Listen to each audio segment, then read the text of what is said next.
नमस्कार दोस्तों, welcome back to your own channel Adhishthan commerce classes. आज के वीडियो का हमारा सब्जेक्ट है organisation of commerce and management, 6 chapter social responsibilities of business and today's topic is corporate social responsibility.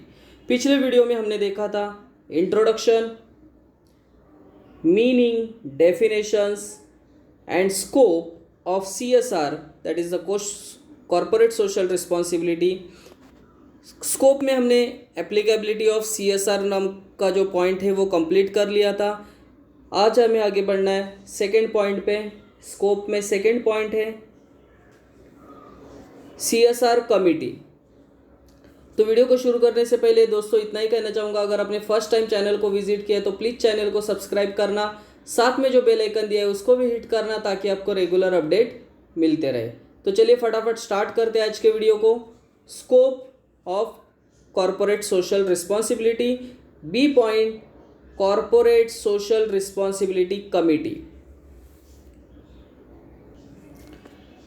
The CSR committee will consist of 4 directors who shall meet at least twice in a year to discuss and review the CSR activities and policy. देखिए दोस्तों, CSR committee में 4 director होंगे। वो 4 director हर साल 2 बार मिलेंगे to discuss and review the CSR activities and policy. So policy पे, activities पे डिस्कशन करने के लिए ये 4 डायरेक्टर 1 साल में 2 बार मिलेंगे। The CSR committee will recommend a formal CSR policy and will recommend particular CSR activities. तो जब ये एक साथ आएंगे, इनका जो मीटिंग होगा उस मीटिंग में ये अलग अलग एक्टिविटीज़ पे, अलग अलग पॉलिसी पे डिस्कशन करेंगे। बजट बनाएंगे, prepare a budget, describe how the company will implement the project and establish a transparent means to monitor the progress. तो किस तरीके से ये सभी पॉलिसीज़ को बनाना है, किस तरीके से बजट प्रिपेयर करना है, किस तरीके से प्रोजेक्ट को इम्प्लीमेंट करना है और किस तरीके से जो भी प्रोग्रेस हो रहा है उसका लेखा जोखा लेना है, इसके बारे में ये कमिटी काम करेगी। That is a B point CSR committee. C point CSR activities. The policy recognise that corporate social responsibility is a commitment to support initiatives and measurably improve the lives of underprivileged by one or more of the following focus areas as notified under section 135 of the Companies Act 2013 and Companies Corporate Social Responsibility Policy Rule 2014. So according to section, जो भी under privilege group है ये इनको किस तरीके से इनका conditions हम लोग इम्प्रूव कर सकते हैं, इस पे CSR कमेटी काम करेगी। अकॉर्डिंगली CSR कमेटी पॉलिसीज बनाएंगी। So first point, eradicating hunger, poverty, mall nutrition, promoting preventive health care, sanitation and making available safe drinking water. ये सभी जो फैसिलिटीज़ है, ड्रिंकिंग वाटर होगा, पॉवर्टी को कम करना होगा, eradication of hunger, mall nutrition, promoting preventive health and sanitation, ये सभी फैसिलिटी जो अंडर प्रिविलेज ग्रुप है उन्हें प्रोवाइड किया जाएगा under the CSR activities. Second point, promoting education including special education and employment, enhancing vocational skill specially among children, woman, elderly and the different abled और livelihood enhancement projects. तो education को promote करना है, खास करके special education, employment opportunities को बढ़ाना है, enhancing vocational skill specially among children, women, elderly and differently able and livelihood enhancement projects. Third point, reducing child mortality. देखो, जो बच्चे जन्म लेते हैं और जन्म लेते ही 1 साल के अंदर ही मर जाते हैं उसको बोलते हैं चाइल्ड मॉर्टेलिटी। तो ये चाइल्ड मॉर्टेलिटी को कम करना है। And improving maternal health by providing good hospital facilities and low cost medicines. तो जैसे जो छोटे बच्चे जन्म लेते हैं उनका तो ध्यान रखना ही है, साथ में जो मम्मी उनको जन्म देती है उनको भी अच्छा फैसिलिटीज़ हॉस्पिटल से प्रोवाइड किया जाए कम कॉस्ट में, इस पे भी CSR कमेटी काम करेगी। Ensuring environmental sustainability, ecological balance, protection of flora and fauna, animal welfare, agroforestry, conservation of natural resources, maintaining quality of soil, air and water. देखिए खास करके एनवायरनमेंट को प्रोटेक्शन करना, एनवायरमेंटल बैलेंस रखना, ये भी CSR कमिटी इस पे काम करेगी. Fifth point, employment enhancing vocational skills, measures for the benefit of arm forces, veterans, war widows and their dependents. So जो भी आर्म फोर्सेस में काम करने वाले लोग हैं, उनके जो विधवा वगैरह जो औरतें हैं जिनका वॉर में डेथ हुआ होगा, उनके जो डिपेंडेंट्स हैं उनके लिए काम करना. Training to promote rural sports, nationally recognise sports. देखिए स्पोर्ट्स को भी प्रमोट किया जा रहा है.